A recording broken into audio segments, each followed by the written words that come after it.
So right away in the beginning, we've got our digital input, which allows the user to select the difficulty level for the game. And then here we've got the analog input, which controls the bird's position. With each pass of an obstacle, the piezo speaker plays a little tune, which is the analog output. And the digital output is, of course, the plot that you're seeing right now. So in the bottom left, you can see the score counters ticking up for each obstacle that we pass.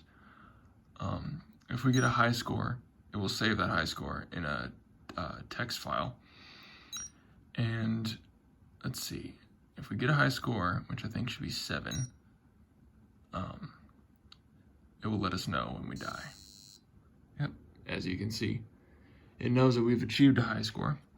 But if we play it again on the same setting, let's see, easy.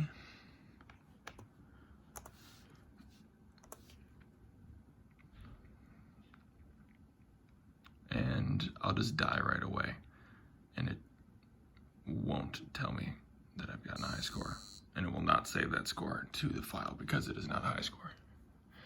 Now we can run it again at a different difficulty. If I select hard,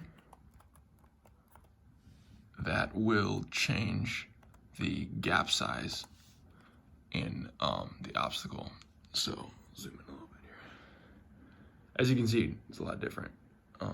And the medium is just kind of a mix between both.